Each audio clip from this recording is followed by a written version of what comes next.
Hi guys, welcome to week 5 of environmental security. This week we talked about the environmental impacts of war and the connections between conservation and security. Now, in terms of the environmental impacts of war, in this case, we're turning the causal arrow around. Recall that in previous weeks, we were often talking about how environmental degradation might lead to violent conflict. Here, we're starting with ongoing violent conflict and assessing what are the impacts on the environment. Now, at first blush, we might think all of those impacts are likely to be negative. There are obviously a number of negative impacts on the environment of war. It's a destructive process, and that destruction can take its toll on environmental resources, including destruction of forest habitat, actual killing of animals, for example. We can think about impacts more related to human populations from the destruction of industrial facilities and water and sanitation facilities that might release contaminants into the air, water, and soil, affecting human health, affecting the prospects for agriculture, affecting potable water.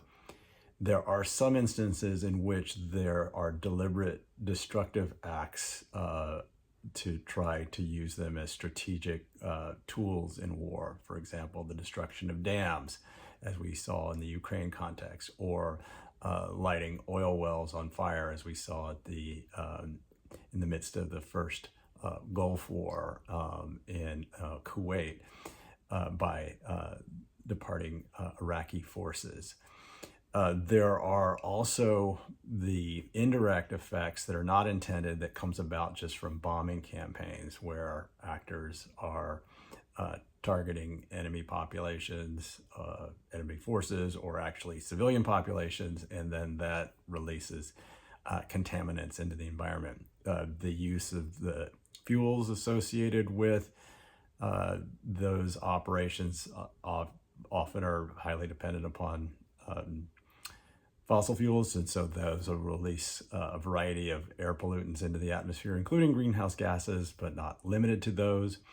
There is also a wider diversion of country interest, resources, and staff from normal environmental protection. So you can see instances in which efforts to protect natural areas or to maintain environmental management practices diminishes. One of the examples that came to mind was in the Sudan case, where normal efforts to assess the health of dams in the midst of the conflict had declined, and as a consequence of that, in the midst of high rainfall episode, a dam failed with downstream consequences that included silting of important coral reefs off the coast of Sudan.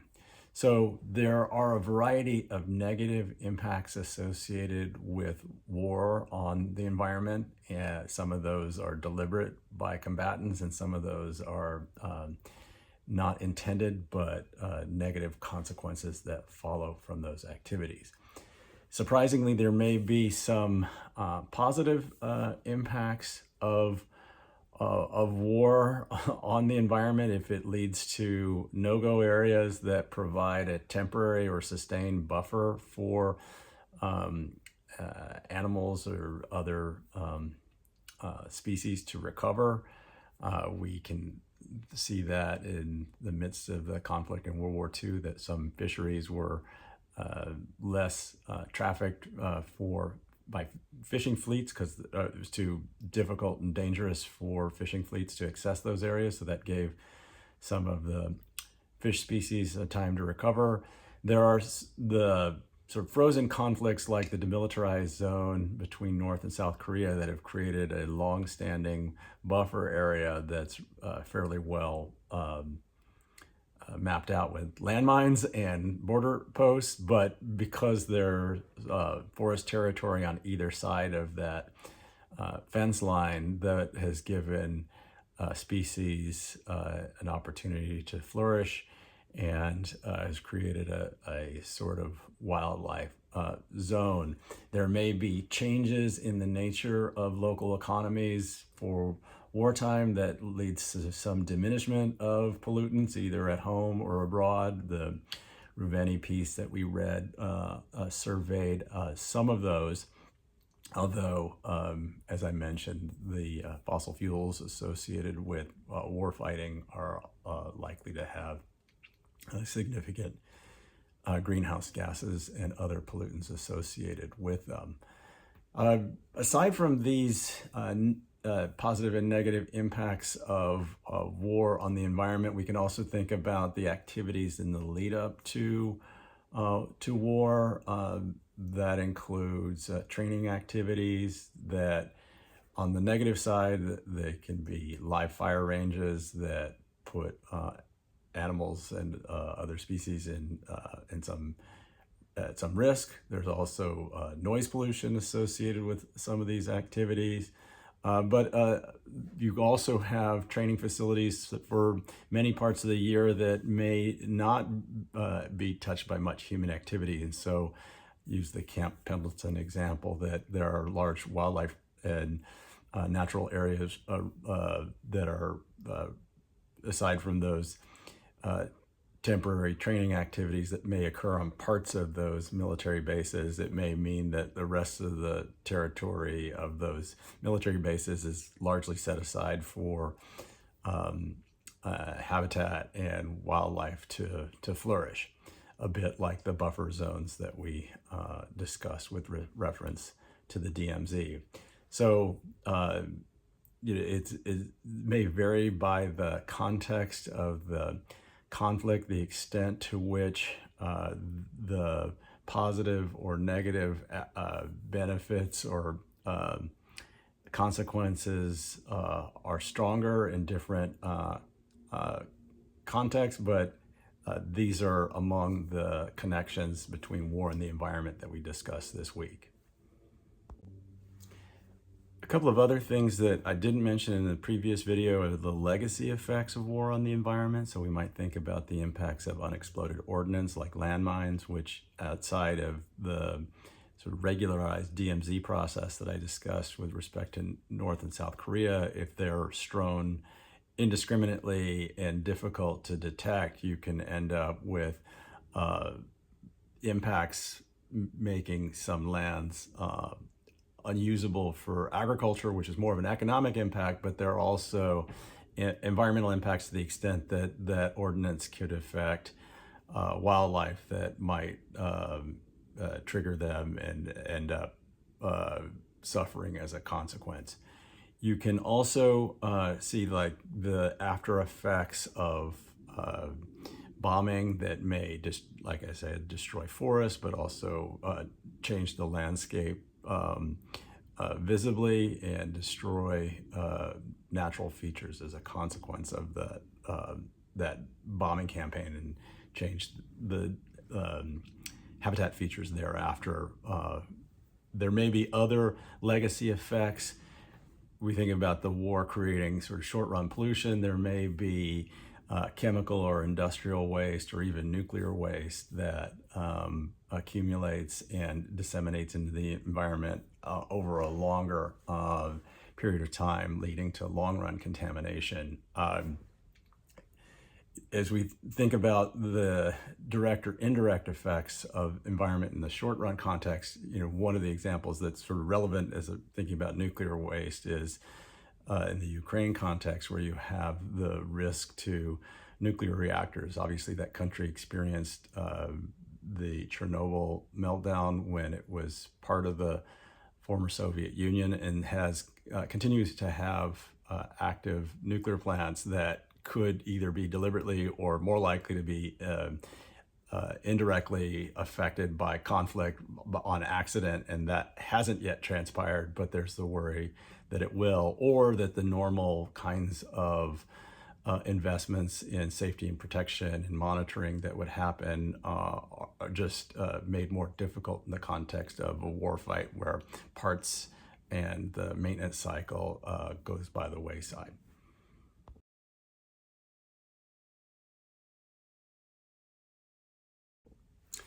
One other aspect that we talked about is the ability now with remote sensing and the Sudan case of using satellite monitoring to be able to observe in real time environmental damage on industrial facilities, on habitats. And that is, on some level, very helpful for outside actors being able to chart and track negative impacts on the environment of conflict, particularly in zones that are difficult to access. And so this availability of data is enhancing international monitoring efforts at a time when countries like Sudan are increasingly challenging to access.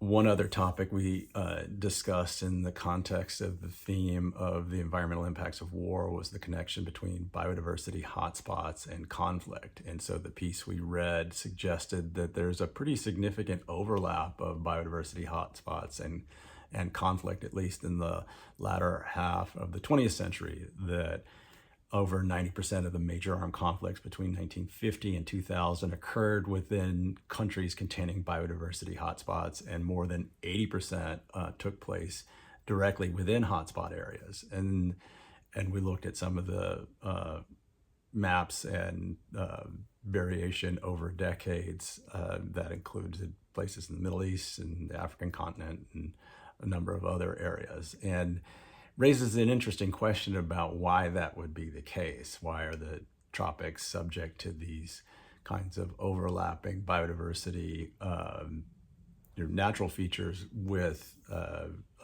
political phenomena associated with conflict? And one of the things that we talked about is that many of these biodiverse places are also in countries with low economic development and weaker governance. And so that means there's less ability to have the rule of law in those countries. And they may be dealing with the negative effects of and legacies of the colonial era, in which countries were divided into discrete places, not based on underlying ethnic or communal ties, but based on the arbitrary imposition of borders on geographies by colonial powers. And that has led to weak national identification in country contexts that has made them more prone to violent conflict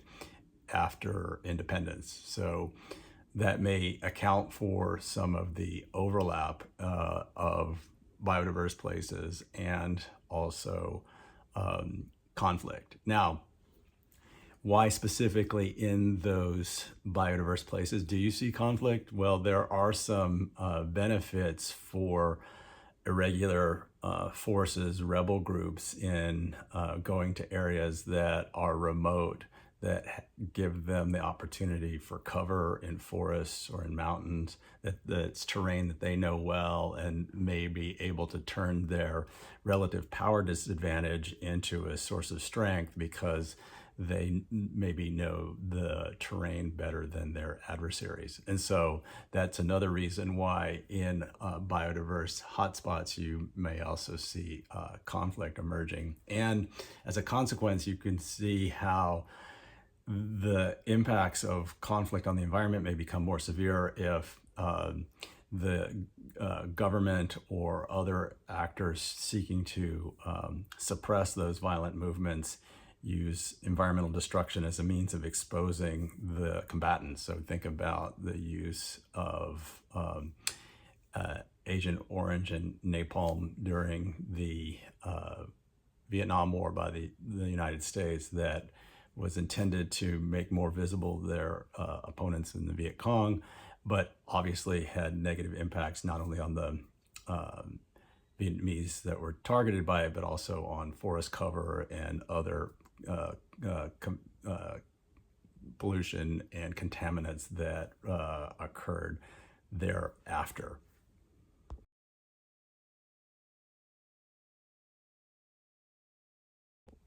Related to this theme is the specific impact of conflict on protected areas. And this comes up both in the context of the piece on biodiversity and conflict, but some of the other pieces that we read about the Democratic Republic of Congo and conflict and impacts on forests and elephants.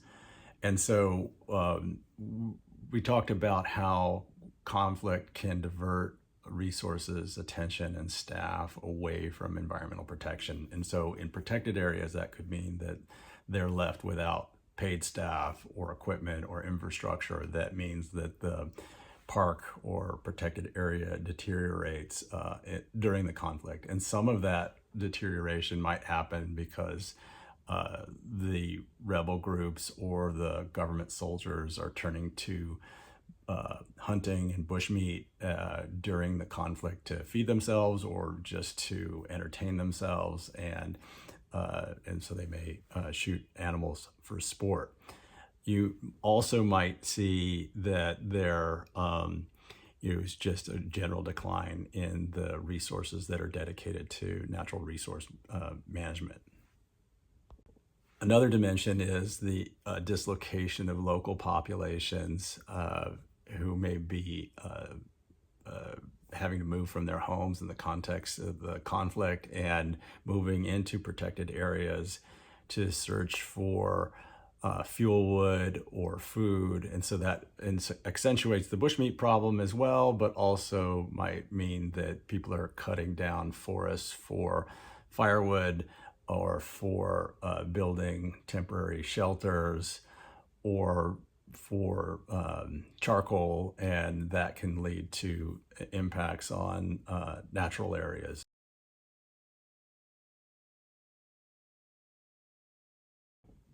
Final issue we talked about is what's the plan after the war, in that countries that have experienced conflict could have a resurgence of environmental damage to those places that might have been off limits or buffer zones to natural resource extraction during the war. And that could be mine sites or forests or other natural areas, fishing areas. And so we gave the example of the increase in deforestation in Colombia after the long-running civil war ended. And these are problems for countries coming out of conflict. So they need to have natural resource management plans and think about conservation activities and how to support them, maybe restarting appropriate tourism, but thinking about the potential impacts with road building and cattle ranching projects or timber activities that might rapidly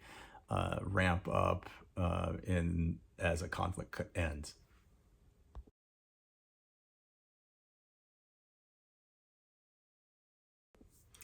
The last issue we discussed this week is the connections between wildlife poaching and security. And here, harkening back to discussions in the 2010s when a poaching crisis in the African continent really ramped up because of increased rhino hunting and elephant hunting.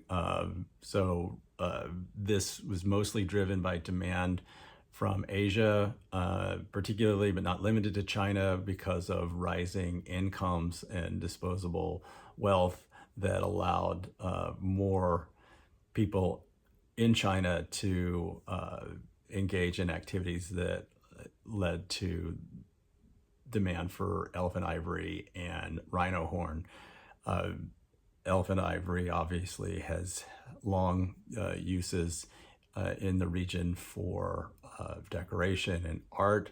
The rhino horn has so-called medicinal properties. It's only made out of fingernail material, keratin, but was identified as perhaps as a cure for cancer or aiding in sexual performance, and became very valuable in the early to mid 2000s, contributing to an increased spike of poaching in the African continent in particular, where large populations remained. And then the question is, what is the connection between poaching and security? there were a number of efforts by NGOs, advocates, and journalists to draw connections between poaching and terrorism, poaching and rebel group activity, that the poaching created income for groups that used